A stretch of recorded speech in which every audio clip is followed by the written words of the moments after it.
This is the 20th season of Bass Talk Live. BTL is presented by Bass Cat Boats, Strike King Lures, Aftco, Pro Guide Batteries, Spro, Gamakatsu, The Bass Tank, Denali Rods, Beatdown Outdoors, and Sunline. BTL coming at you. Good morning and welcome to another exciting edition of BTL Bass Talk Live, where we are going to talk about bass fishing. We got a great show today. Now, they're in two different places. We don't have video from one of them because he's driving, so the safest way to do it is audio. The one I did have video just went away, but it'll be back. We had him on recently. It's none other, and I talked about this last week with Charlie Hartley on. We were actually keeping an eye on the competition over of the MLF Bass Pro Tour Summit Cup, the team series, which was won by Drew Gill and Marshall Robinson. We'll talk about how they won it. I'd be very interested to see how today's guests break down this event that took place at the headwaters for the elimination round, and the semifinals on Stick Marsh, then the finals on Lake Garcia down there in Florida. The Lane brothers, Chris and Bobby Lane, the dynamic duo. Like, I didn't think it could get much better. Like, my favorite teams in this so far, I really liked the and I've kind of watched some of this and I kind of haven't, because quite frankly, over the fall, it's been on top of college football and NFL football, and I've been fishing. A lot of people have been fishing. This is the first year that they did the team series where it was live. And my favorite teams, Poche and Kelly Jordan, definitely. That is the odd couple team. I also liked Lefebvre and Dudley. That was fantastic to watch. And then when they announced the Summit Cup with the pairings, Chris and Bobby Lane in the boat in Florida. And I was like, dude, the potential here is to the moon.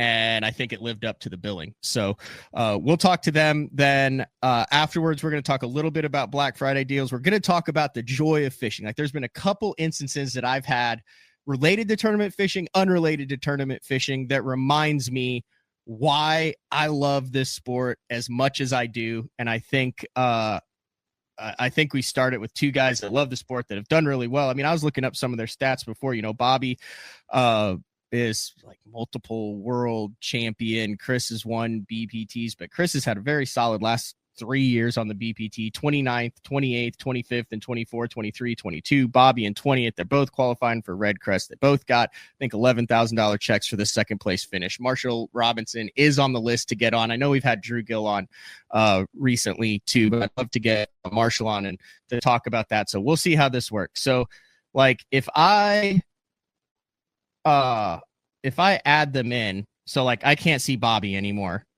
and I don't know if I can hear him. Can you hear me, Chris? Yes, I got you. Okay, I got Chris loud and clear. Bobby, can I hear you? Do we have Bobby? All right, I'm going to kick Bobby out, and then I'm going to tell him to come back. So, Chris, the reason that you're not there is safety first. You are driving. That is correct. All right. Always on the road. You know how it is. You're not only a professional bass fisherman, you're a professional truck driver. Yeah. Are you headed to like someplace cool, or is it like a Thanksgiving deal, or is it just a business deal? No, it's a business deal. Always working on something. Running errands, trying to help out, the family. I've been, me and Bobby, of course, I've been gone for nine days, and then just got back home. So it's go when you get home. There it is. All right. I think we got Bobby back. Bobby, we got audio on you. Yeah, man. All right. There we go. All right. So I brought you guys in. Summit Cup. Talk about headed into this event that you knew would be streamed on MLF.com, that you guys would actually get in the boat. I think it was before where you guys were like, hey, we have not fished in a long time together in a team tournament, and you had a minimum of 2 days and a maximum of 4 days in the boat together. You made the most of it, but talk about getting ready for this event, knowing that you'd be sharing the boat with Chris, with money on the line, and live streamed, where the whole world was going to get to watch every single cast you guys had, good, bad, or indifferent. Yeah, I mean, the tackle preparation was pretty easy. Chris said, you live in Florida, you put what you can in the boat, and I'll bring my rods and reels. And he literally brought a bag with about 4 baits in it and a few topwater plugs, and the rest was on me, really.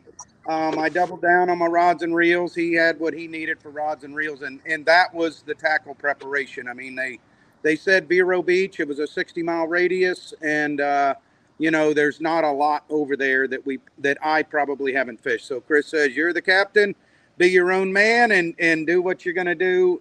Just have plenty of tackle for me. And I said, you got it. So that's the way the tackle prep went. It was fairly easy just because it was in my home state. Chris, when was the last time you guys had been in the boat, like bass fishing multiple days in a row?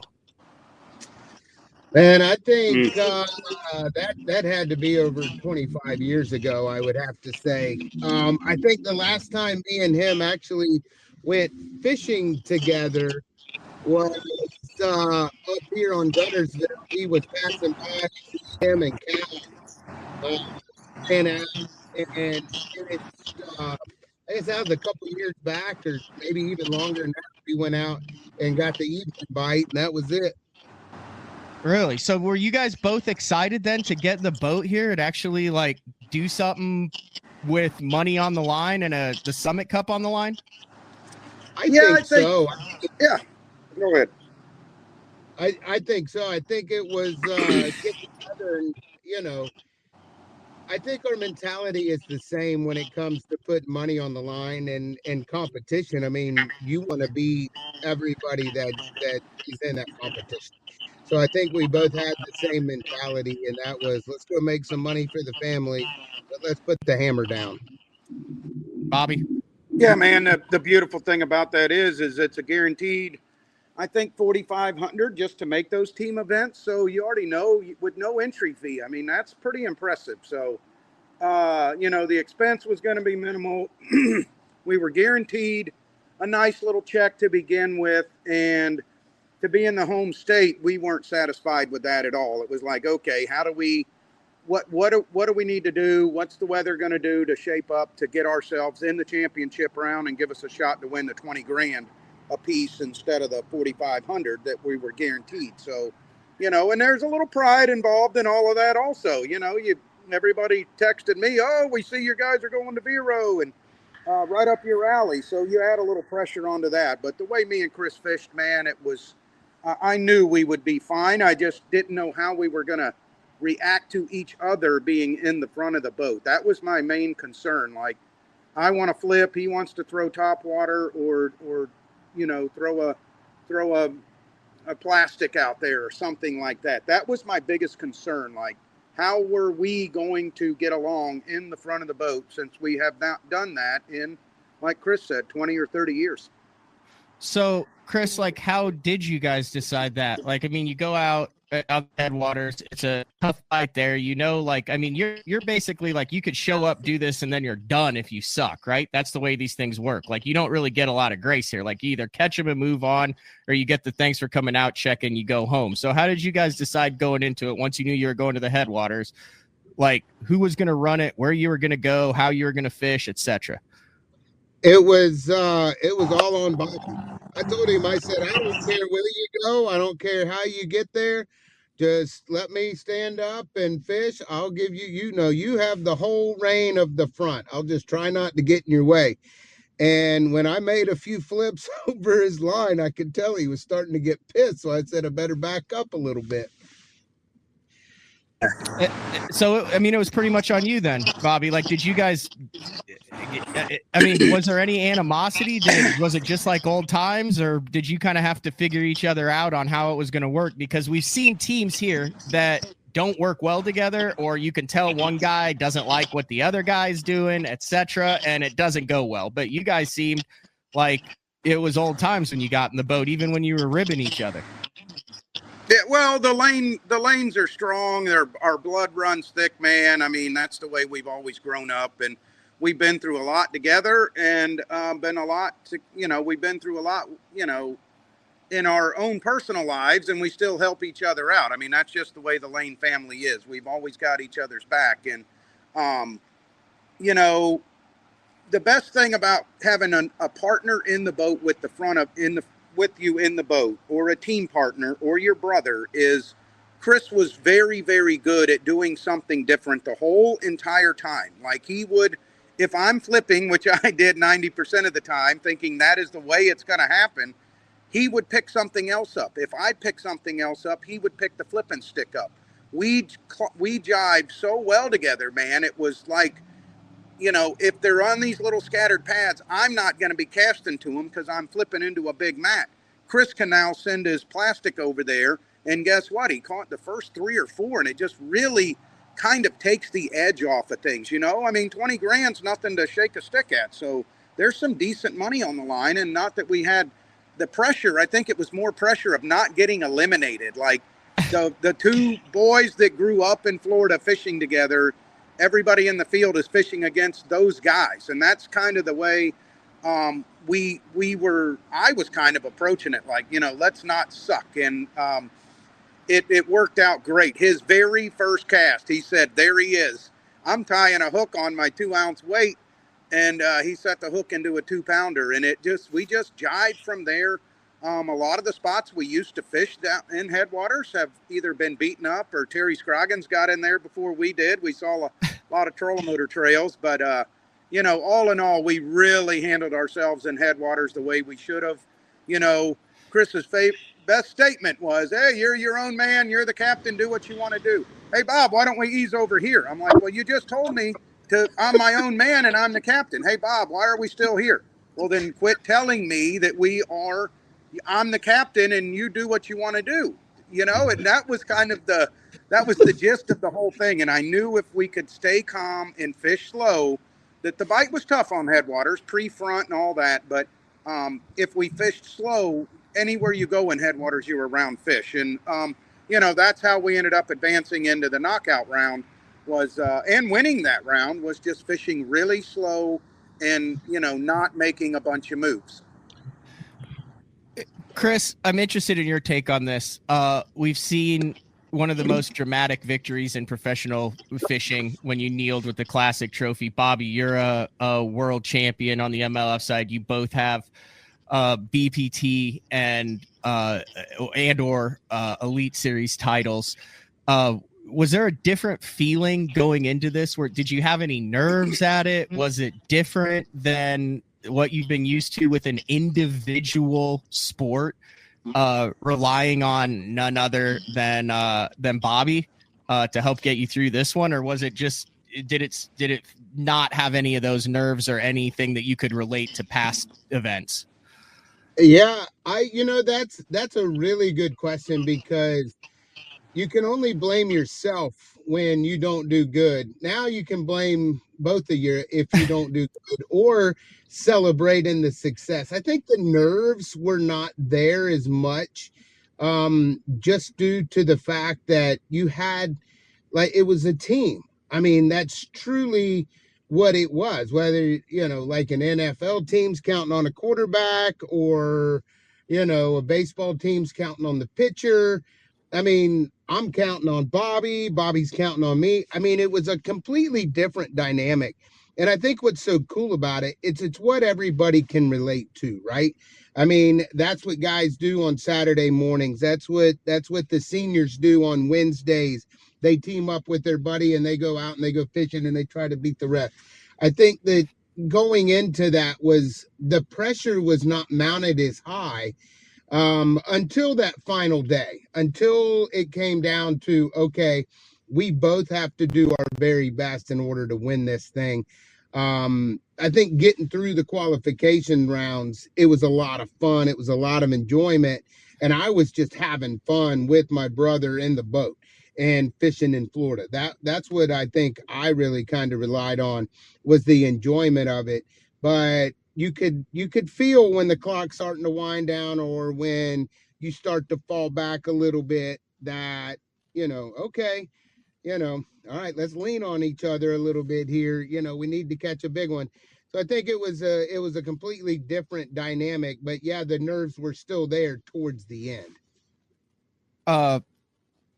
Same question for you, Bobby.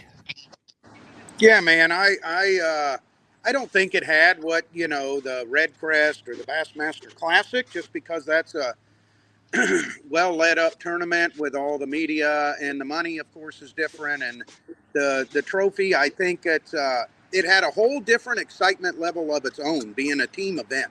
I was fortunate enough to fish the first one. Jacob Wall picked me up on Lake Erie, and we made it all the way to the championship round there. So I was a little familiar with how these team events worked in the elimination round and the knockout round.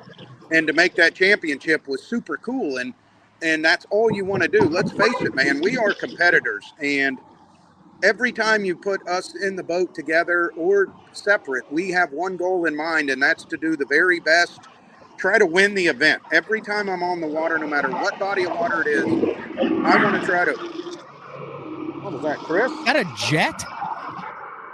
Are you like at an air show, Chris? Hold on. There, is that better? Sorry, I had to walk by this road. Oh, okay. Yeah, I think he was getting on the jet. But anyways, it's when you're in the team event, it's different. And when we put our boats in the water 300 days a year, every time they say your number or call your name to take off, you have one goal in mind, and that's to win that tournament. And it's no different in that team series. And it's nice. I enjoy the score tracker when you're on top of it, right? Me and Chris are in a position on Headwaters where we knew we were going to advance to the elimination round. But now the goal is to win the round so we can get a day off and enjoy each other's company while we're in Florida. So there's all kinds of dynamics set up into this thing. But not the hype of a major tournament, but definitely a different kind of hype that I want to enjoy every year. And don't want to miss qualifying for one of these team events. They were more exciting, I think, as it goes on. You realize the pressure and the difference between these things. It was awesome. Would you guys have like strategy sessions at night, like in the same room or hotel room, as trying to figure out like, okay, we don't know where we're going to go the next day, or we do know what's going to happen. Like, here's what we need to do. Here's what you need to try, Chris. Here's what you need to try, Bobby. This is where we've historically caught him at this part. Like, as soon as you found out that final was on Lake Garcia, did you guys just show up at the ramp, hop in together, and then figure it out on the fly? Yeah, Chris just told me, hey, you're your own man. You're the captain. Wherever we go, so that was throughout, not that just the first one. Okay. Yeah, Chris just said, well, you're the captain. Take us to the promised land. I mean, that was it. He didn't care. He had no care in the world at all. He knew he was with a guy that knew those bodies of water a little bit, and he's been down here a lot himself. Yeah. And we had a good idea where we wanted to go. We didn't sit in the room and we didn't do much tackle. I think he re-spooled one rod, and I did too. Like, we kept it simple. If they're not going to bite what we're throwing, then we're not going to win. Chris, it seemed to me like you were the team member who like tried more crap though. Like, I remember, was it the semifinal round where you guys were trying to catch those schooling fish that were on the piles, and you were taking that little fluke and ring? Like, at one point you were like snapping it on a shaky head. You went to a smaller, like, it seemed like Bobby was fishing and you were always digging around for something to try to see if that worked out, which I thought was interesting, instead of both of you doing the same thing. Like, was that kind of plan for you to kind of be the experimenter of the two to get those fish fired up again? Yeah, I think so. It was just important to make sure that we did everything we could do to give ourselves the best opportunity to try to win that event.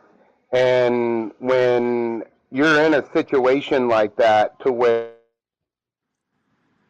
Bobby knew what he wanted to do. He knew what he wanted to throw. He wanted to try a few things. And I'm sitting there going, man, I've tried this and that and this and that, and I can't get anything to work. And, Bobby was catching a fish here and a fish there. He knew where to throw, how to work it. And I knew it wasn't going to be enough to keep up with the numbers. So we were just sitting there going through everything, and then, it's just like a light switch goes off sometimes in your head. Okay, we haven't tried this. Let's try that. So I when got we you. did that, it was one of those things where if it gets a bite, then we're going to do it. I mean, I was Very watching similar it. to like a spinnerbait, Matt. Man, think about it up there in Grand and whatnot. The difference between a number 5 Colorado and a willow blade, right?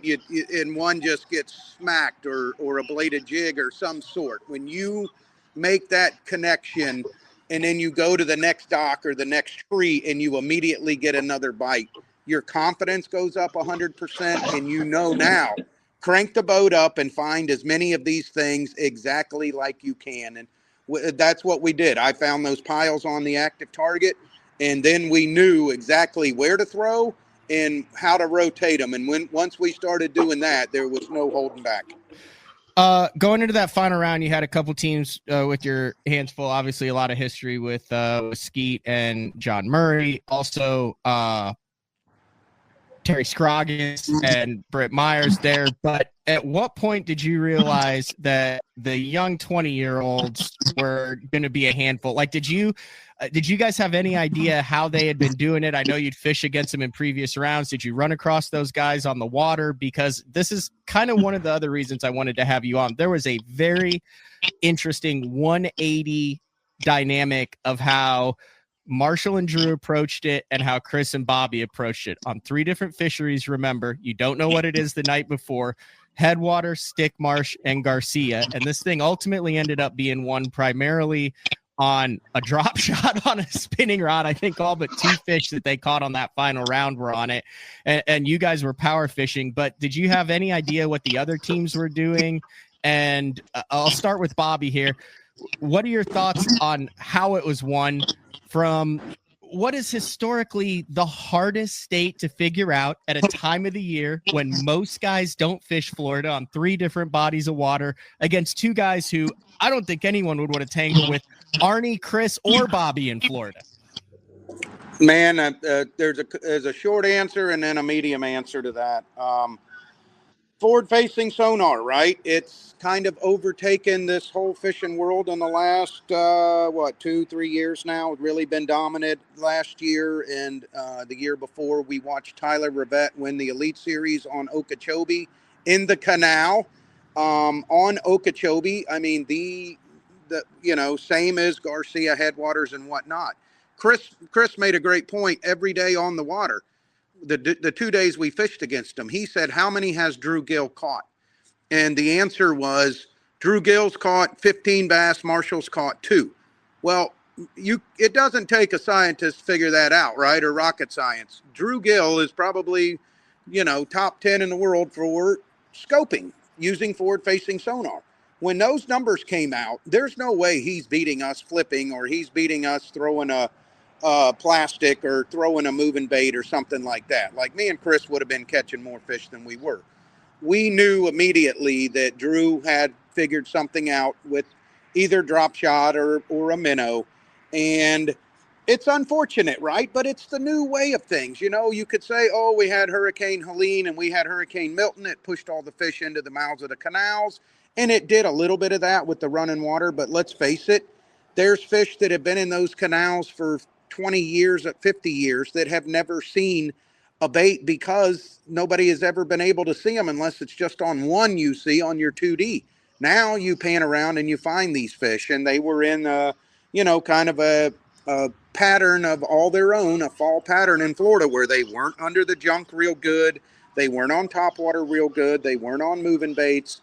I still don't understand how me and Chris flipped for 6 hours on Garcia in some of the prettiest water on the lake and never caught a fish over 2 pounds, 2 ounces. So, it's kind of what's been going on, Matt, really, right? Forward-facing sonar has dominated on lakes that have notoriously never been dominated before except fishing.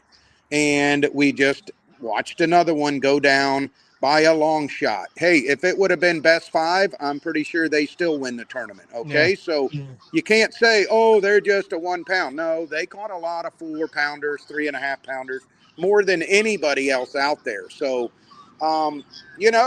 they're smart, dude. It, like Chris said, when I type a text message, it takes me a minute to type a nice text message. It takes these kids 10 seconds. I watched my daughter Amberly do it.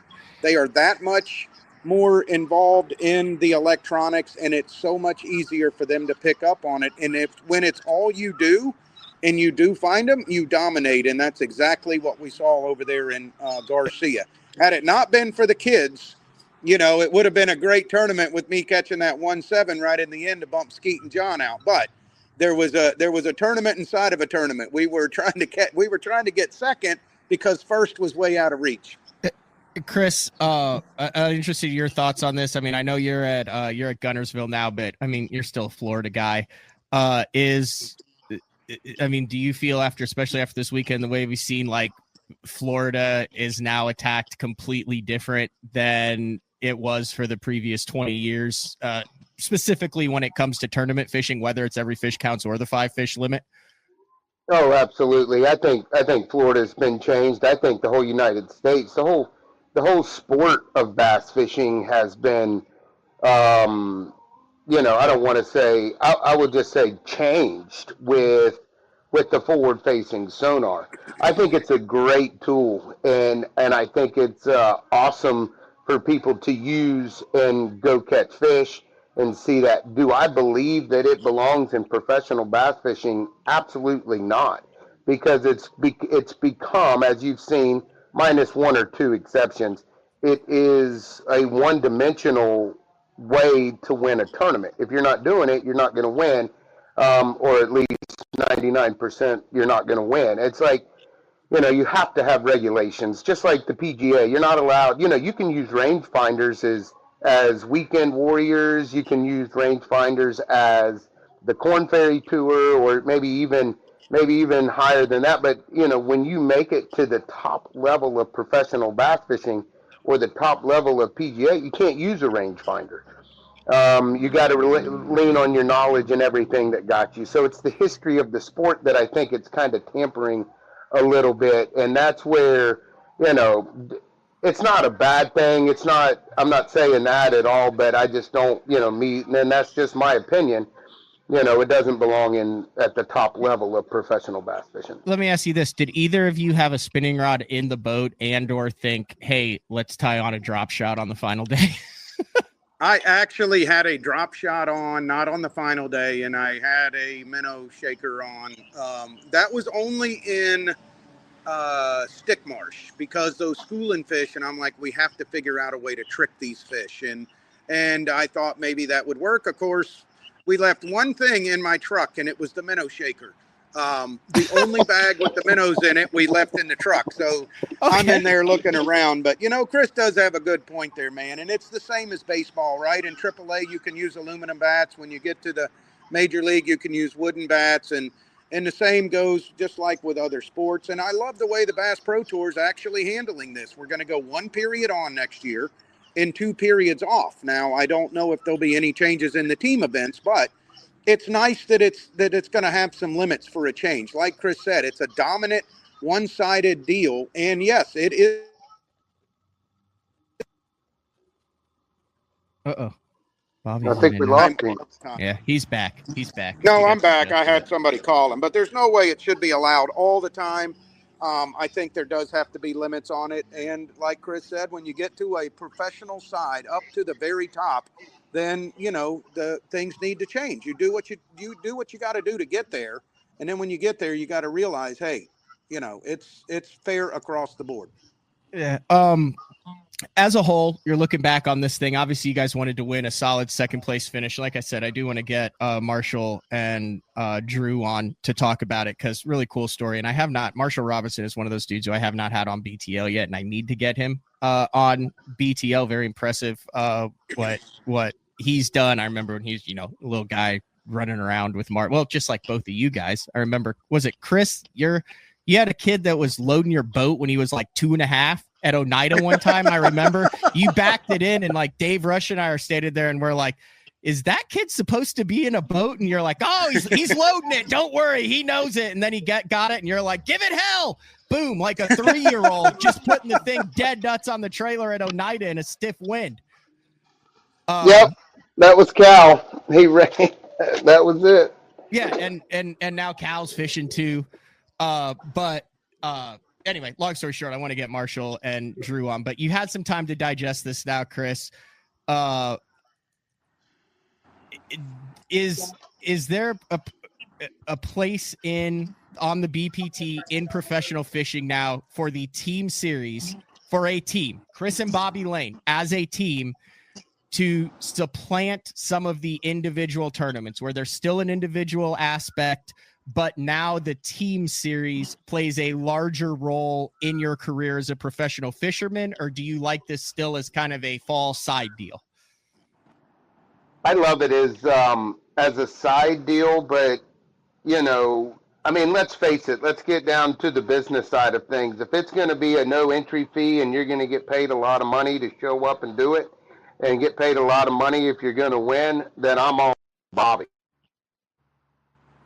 Okay, Bobby, like side deal. Are you cool with it if this takes off to putting more eggs in the team series basket in the next upcoming years? Absolutely, 100%. And I think it already has taken off. Like I've gotten more positive comments from this team event than I've had in a long time over any tournaments. How exciting it was, how fun it was to watch across the board, not just me and Chris, but everybody since we started this back in, I guess it was August, how fun these things were to watch and to see like you said, the camaraderie, the good, the bad, they get along, they don't get along, or they should have made it, but the other guy didn't want to switch. I think it brings a huge, huge thing. So how do we take it and apply it to a Bass Pro Tour team series or something like that? I think it's a wonderful idea. And like Chris said, as long as business side of things, if the money's there, no entry fee, and you're going to get paid to show up, I love that idea. I love still fishing for all you can catch. I still like my tackle warehouse where you get to fish for 5 fish limit. I just love being out on the water. And when they come up with something creative like this, you cherish it and you hope it lasts as long as people are involved. I think Bass Pro Tour and the Major League Fishing has done a lot with heavy hitters and now a team series. There's a couple of nice avenues you can take if you fish well to make some extra free money qualifying for these things. So we'll let them decide. But yes, I would be all in on some extra team series. All right. Before I let you guys go, and I greatly appreciate you guys both taking time out on a busy Monday on a holiday weekend with Thanksgiving around the corner. But I was texting with someone else in the industry. Are we losing? No, we're good. Can you hear me? Yeah, man, I got you. All right. I was texting. I think it's me and you, Bob. No, you can hear me. You can't hear me, Chris? I can hear you. Uh-oh. Chris is muted. I got you, Matt. Uh-oh. I got you. Chris is heard the deal. Here, have Chris jump out and jump back in. I don't know why he can't hear me. If you can hear me, you might have muted his mic. So here's the deal. I texted this to someone in the industry. I don't know if I'm talking to Chris and Bob or just Bob, but I'm passionate about this. If you guys have listened to BTL, you know this. I said, whoever is making the decisions at MLF needs to not screw this one up. That was my first text. And I said, dude, and I was just thinking this on the fly. So I've got this actual text pulled up. I said 6-6, first half of the year BPT, second half of the year team series. You guys are going to the 65 guys, so 32 teams. Every fish counts just like it is on the BPT. The team series is catch, weigh, and release, but it's 5 fish. So now you have half and half because every single team series in the United States that you fish for is still 5 fish. So now it's even more relatable. I said, just like every other series in the country, you have 1 practice day, 3 derby days, cut to the top 10 teams on the final day, Mystery Lake, no practice because I like that just like it is. I said 100,000 first place, 10K entry per team with select jersey locations for individual team sponsors in addition to the corporate sponsors that are on with the team series. So if you take bowling, if you take other sports into account, you will have a team series jersey, but you'll have gaps in it, right? So if you and Bobby or you and Chris want to go out and get individual sponsors for the team series aspect, you can, but MLF still benefits by having the corporate sponsors and the money going into it like they did this past. I said, weight 0 on the final day. Derby days are Monday through Wednesday for max live stream viewers, and it's not on top of NFL or NCAA games. And then MLF has the opportunity, just like Bass is linked with the team series, to have one team series angler in the Classic.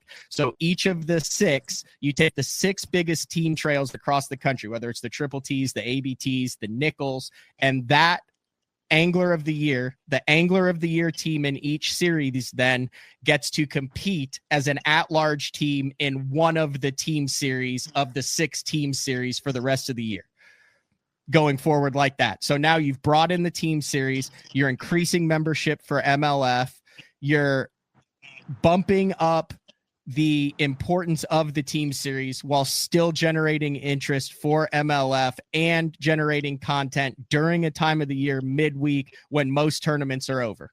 That's my crux of it that I came up with in this text thread. I was inspired at the time. What are your thoughts on that, Bob? 100%. Let's go with it, man. Let's go with it all. I liked what you said about the money. I like what you said about the camaraderie, being a team. I think the qualifications are awesome. I think, Major League, you're right. They've stumbled a little bit. Sometimes we trip and we fall, we get up. I mean, we've all made mistakes, and I think, we kind of got it all out of the way, and now we're working on our way up. And hey, that's part of business, right? There's, people get let go immediately when another company sells out or somebody buys out another big company. The guy that was the best worker forever has to get let go for some reason. There's no explanation behind it. So I'm all about moving forward, man. And I know if Chris is on there or he's not, he's the same way. One of his favorite words is moving forward, and whatever it takes to make it better, right? Me and Chris I'm 50, he's 49, he'll be 50 next year, I'll be 51. So not that our time's limited, but we're getting down to, our next 10, 12, 15 years. I don't know how long. But I got a 17-year-old and Cal's 22 or 21, whatever he is, 23. Those are the guys coming up, and we're trying to build a brand for them and help their future be bright. And that my son is more excited than I've ever seen him in his life about tournament fishing. And I know Cal is also, and they're both very good. So, how do we make it? How do we get it stronger? How do we make it more enjoyable? How do we take all the negativity out? You never do, but when the negativity comes, you got to push it away and figure out a way to stay positive. And everything you just read in that letter that you sent out, Matt, all that was very positive. There was nothing in there that I didn't like, but you're right. If we can, one foot in front of the other and keep the momentum going, I really like the direction that Major League is heading.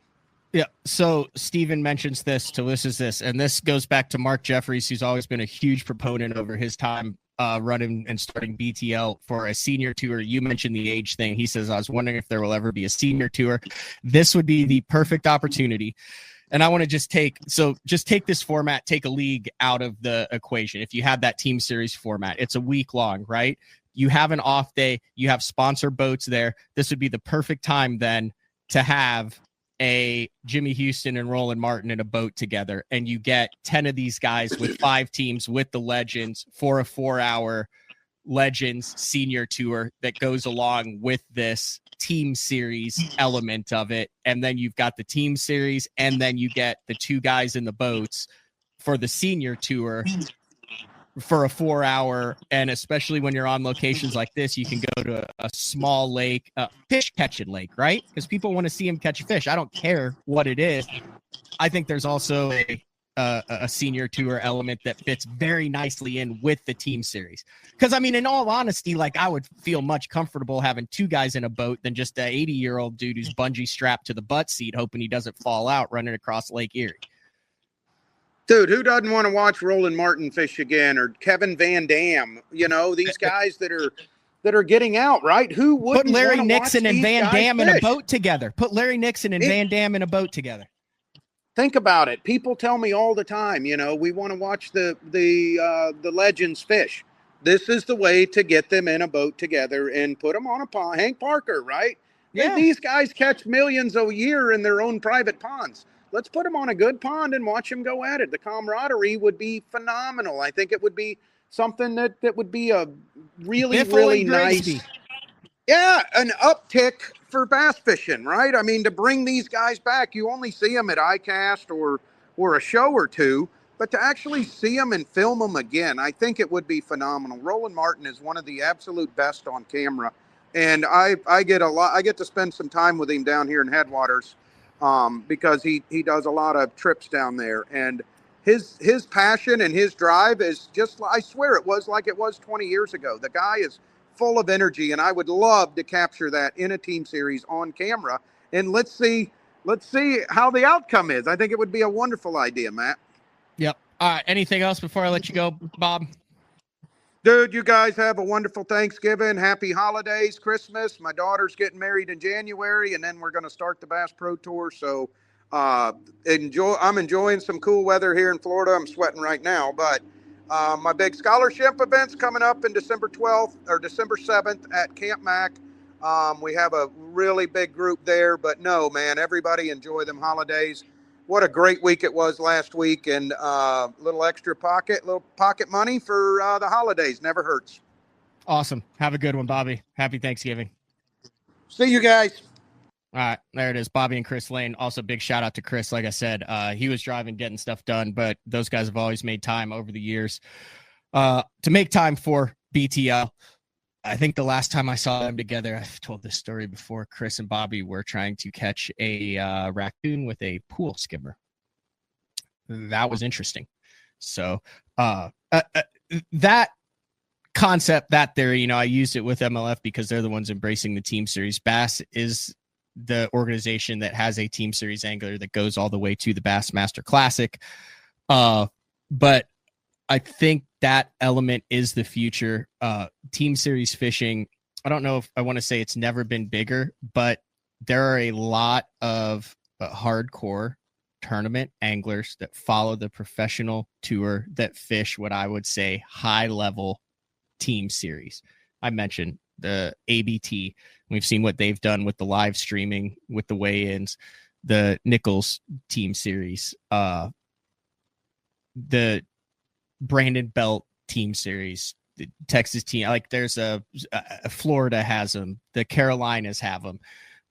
There's been team series elements, especially with the AAA anglers out on the West Coast. So I see Chuck Fish says he sent in an in-fisherman master angler application for a smallmouth he caught in Michigan yesterday. When I come back, I want to close out the show and highlight a couple different things that have happened over the past week that, like, I've never been more excited, we'll just use that word, to get in a bass boat right now and fish. And it's because of a couple little things that have happened that hadn't happened to me in a couple years, where I forget why I love this as much as I do. So it's BTL on a Monday, holiday week, November 25th. We'll be back right after this. The new Puma STS has been redesigned from the ground up. With the angler, design, function, and performance in mind, nothing on this new offering was compromised, and the only thing carried over from the previous version is the name. Based on the Soft Touch series hull that started with the flagship Jaguar, this new model is nimble and performs incredibly well at all speeds with either a 250 or 300 horsepower engine.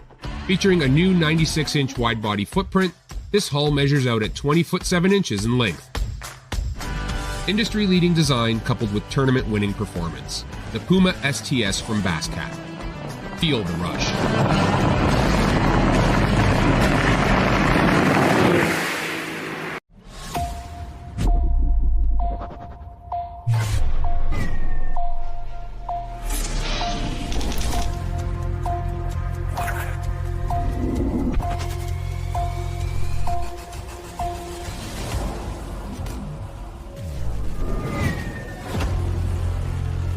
Everything you need, one legendary brand. Top on Strike King.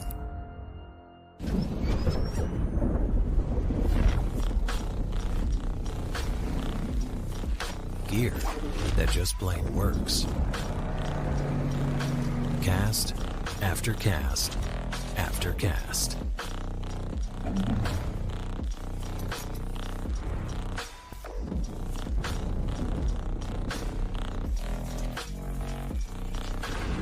AFTCO.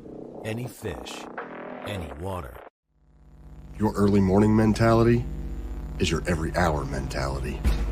All gas, No brakes. Focus. Purpose. Power.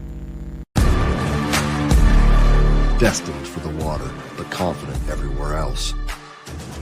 A calming buzz before the storm, truth of nature itself. You can't catch lightning in a bottle. There's a limit out there, but it's not with your gear. Unrelenting power delivery. Unparalleled weight savings. Keeping you on the water, whether you run a 9.9 or outscoping your best 5. In this rare air, there's power in the silence.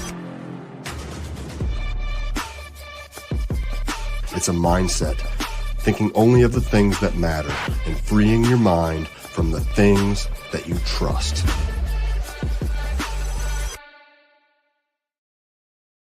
Get the best patterns backed by tournament data. Start by finding the best 10% of your lake. Know exactly what to look for and what to throw. After that, just put them in the boat. Try the Deep Dive app today. Look at that beast right there. All right, welcome back, BTL, on a Monday. Boy, if you guys knew behind the scenes, you get guys driving, video, not video. Like I said, big shout out to the Lane brothers. And I fished a couple Bass Nation championships against Arnie. That dude has like 10 top 10s over on MLF. All of those were with the old FLW days. He's been close for all three of those guys. Really know how to catch a bass, but there was something cool about being able to watch those two catch a bass in the same boat, which reminded me. So there are a couple things that happened. One, obviously, some of the comments have, yes, the unexpected University of Oklahoma victory, and I've got my Boomer Sooner hat back on. I am a University of Oklahoma graduate, fish for the University of Oklahoma, communications major. The only reason I have this job is because I interned when I was at the University of Oklahoma with the Bass Zone, which was ran by Mark Jeffries, who is also a University of Oklahoma graduate. Mark actually played for a year on the OU baseball team. I fished at OU. I played club hockey at OU. So diehard OU. Was not that confident going into the Alabama game, but then boom, we won it. Something happened, and it reminded me of that. It was another like that jolt of energy of sticking with it, of having something special happen. And it reminded me, that's why I love fishing so much. I think that's why all of us continue to come back to fishing, is because there are moments that you're like, I cannot believe that just happened. Like Bob talked about catching that 7-pounder in the last minute. We've seen him win a red crest on Grand Lake. He literally caught a fish to win by an ounce in the last minute. And that's the thing that we always wait for, whether you're bank fishing, whether you're multi-species fishing in a tournament. There's no better adrenaline rush than having to need something to happen during, and then it happens and you're like, holy cow, I can't believe that just happened. Like in that Bass Nation championship a couple weeks ago, my first bite of the day was a 5'11" largemouth on a lake where a 2-pounder was hard to catch. Got it stuck behind some cables, got it in the boat, and it was that jolt. But what really reminded me of it, and what I kind of want to leave everyone with as we kick off a holiday week where we're going to be talking about a lot of things that we're thankful for and going with family. A lot of guys will be getting on the water in the boat with family members, perhaps some old friends that they haven't been on the water with in a long time. I know typically when I go home to visit my parents in Central Illinois over Thanksgiving and Christmas, I get in the boat with my buddy Darren and we go crappie fishing or we go bass fishing or white bass fishing. I don't get to be in the boat with them a lot. So it's something special, but that core memory that when it happens, that's something that you'll talk about with that guy that's in the boat with you, or you'll tell that story at a deer camp or around a campfire or at a tournament or whenever you see those guys or at a club meeting for the rest of your life. I think those are the moments we live for. So I did this In Fisherman Challenge with Matt Steffen last week, and we didn't know what to expect. You can go back, you can watch the whole thing. There's actually an article, and I'll post the link on my Instagram. I'll probably post it in the description here. That Todd Seisner, in my opinion, is one of the top writers in the industry. Been doing it for a long time. He's been on the show before. Writes for In Fisherman now. Wrote for Bass Fan for a lot of years. Covered as a beat writer for the sport. But we had set the goal of catching this master angler length fish in like 6 species, and we're documenting it, we're doing live shows, and we're like over, and we go to our last lake on the very last day, and we've got like an hour and a half left, and it's gas and wind, and I've never caught a 15-inch crappie out of this lake, but I know they live in this lake, right? So it's kind of like down to the wire. And we're like, this is not good. And then this happens. I'm going to share 2 moments here. And I think this is why, if you're listening to the show, this is such a niche sport. This is why we all love fishing. And this just happens to be with the crappie. It happens with bass all the time too. But listen, and I should have audio here. This is our first master angler after we fished for 60 hours, covered 1,300 miles. This was the first 4 days that I'd ever been in the boat with Matt Steffen, and this is when we knew we had caught our first master angler. This is what keeps me coming back, whether it's bass fishing, crappie fishing, whatever. So here we go.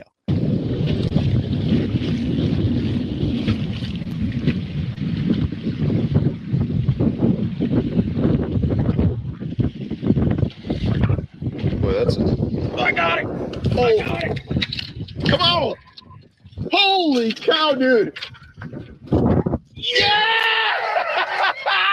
Yeah! Holy cow, dude. Look at that thing. Yeah! So, I mean, like, dude, you can't fake that. You can't recreate that. That is not something, you can't buy that feeling. And I think that that is one of the really cool things about our sport. That also kind of relates back to the team series where, Chris and Bobby got to share a couple of those moments together. That's why I like it so much. And then the other thing that stuck out to me is, we got down to the end of the night. And I always, like, when I go fishing and when you're fishing with your buddies, it's weird to me. It's weird to be like, I always stay too long, right? I think we all stay too long sometimes. And we're like, why do we stay too long? We could have gotten home.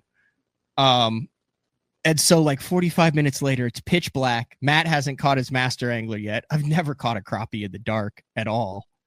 And then this happens with Matt, like a absolute Hail Mary right in front of the freaking ramp with 0 daylight left. And then this happens. Where are you pointing? Okay. Dude, how big is that? Huh? I mean, look how dark it is. Got him, dude.